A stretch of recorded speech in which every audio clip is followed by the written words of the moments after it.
Magandang araw sa inyong lahat mga bro. Unang-una sa lahat, nagpapasalamat tayo sa Diyos sa panibagong pagkakataon na pinagkaloob sa atin para po makagawa tayo ng panibagong tutorial, panibagong mga kaalaman patungkol dito sa ating mga motor. So ngayon araw mga bro, kasama natin si Idol Motovlogs. Tapos meron tayong gagawin dito mga bro na isang Kawasaki NS200. So ang issue nito mga bro, naghalo yung langis at saka yung coolant natin. So matagal nang naghalo yun. Ang problema, mukhang ginagamit pa ni bro. Ngayon may pinakita siya sa akin na lumabas nung nag-change oil. Nako, mukhang nakakatakot ito mga bro. So ayan mga bro, gagawin natin yan. Tatapobirol natin, kalasin natin yung gilid kabilaan para malinisan. At bago natin umpisan yung ating video, yung mga bago pa lang po dito sa ating channel, huwag nyo kalimutan mag-subscribe para po lagi kang updated. Ito yung mag-upload po tayo ng mga panibagong tutorial.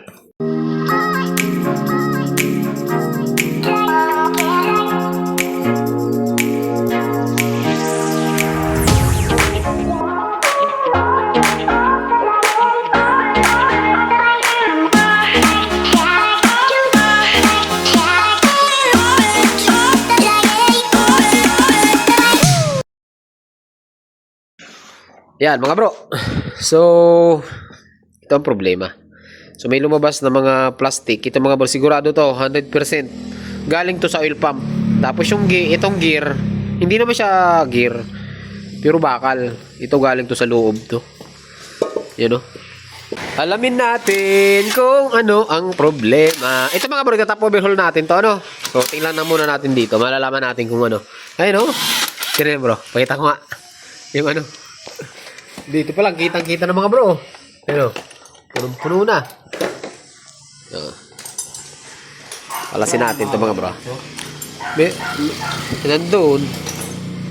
Nandun, hindi ko naman dinala. Yung sayo, kunin mo yung sayo. Hindi ko dinala yung mahaba. Ayan, pwede yan.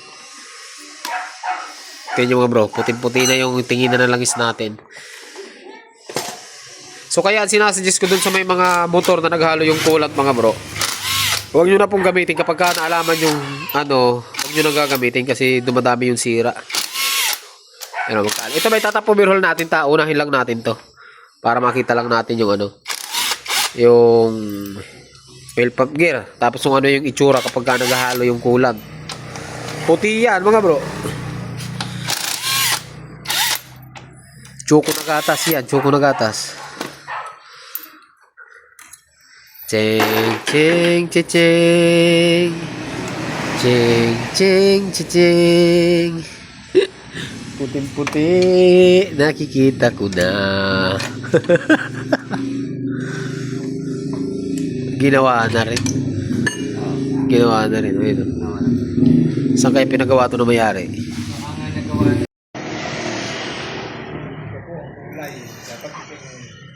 Parang choco na gatas ah. Choco na gatas na to.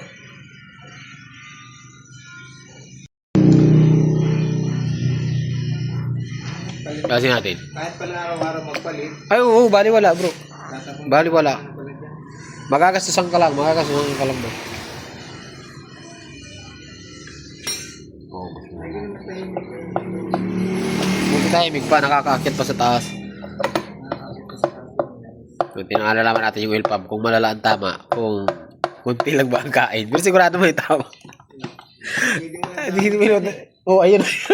Ayun na yung mga kalahati. Ito ang pruweba eh. Oh. Sinilip na. Hanap ka talaga nito bro. Naku, kailangan natin bro ng... Durog talaga bro. Durog talaga? Pati niya.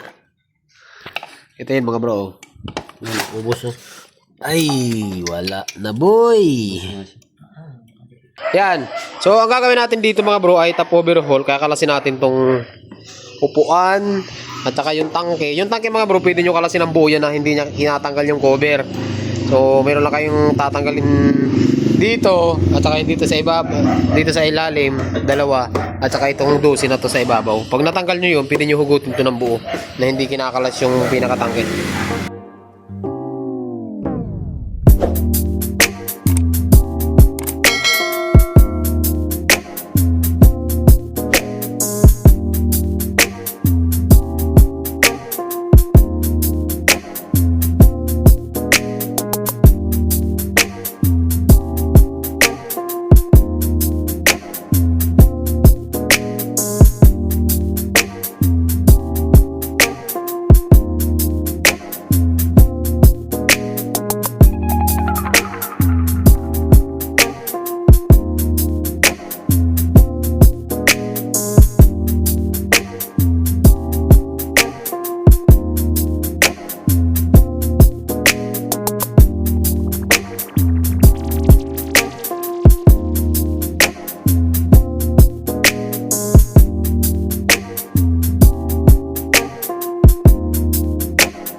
Yan mga bro, so update po tayo dito sa ginagawa natin na NS200. Yung nakita nyo mga bro, bali nakalas na natin yung ibang mga pyesa.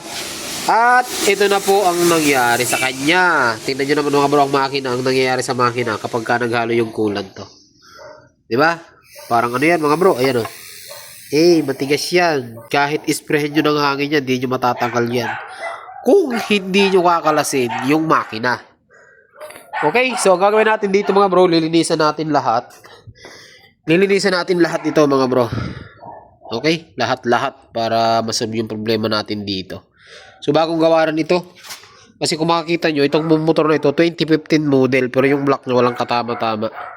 So bago rin tong block na naikabit. So ibig sabihin, nagawa na rin ito. Nagkamali lang sila dito mga bro. Dapat hindi kayo naglalagay ng gasket maker dito. Kung bago naman yung block nyo, huwag kayo maglagay ng gasket maker dito sa block. Kaya yun ang nakakasira sa kanya. Katagalan, lalo naghahalo yung coolant sa langis. Okay, so gagawin natin dito mga bro, linisan ko lang to. So mamaya, maghanap tayo ng oil pump gear. Kasi ang nangyari dito mga bro, ayan o. Yung nangyari sa oil pump gear niya, sabog-sabog na, hindi na to pwede ibalik. So maghanap tayo ng, kaso malayo kasi tayo mga bro, nasa Luisiana, Laguna tayo gumagawa ngayon. Walang mga shop dito na available to. So napakalayo. Okay, so hanggang dito lang yung video natin. Abangan nyo na lang mamaya mga bro. Sa bagay, mahaba na yung video natin. Siguro abangan nyo yung part 2 natin. Ito yung part 1 natin. Lilinisan muna natin siya. Abangan nyo na lang mamaya kung paano natin to ayusin at ibabalik sa dati. So hanggang dito lang muna. Magandang araw sa inyong lahat at ride safe po palagi.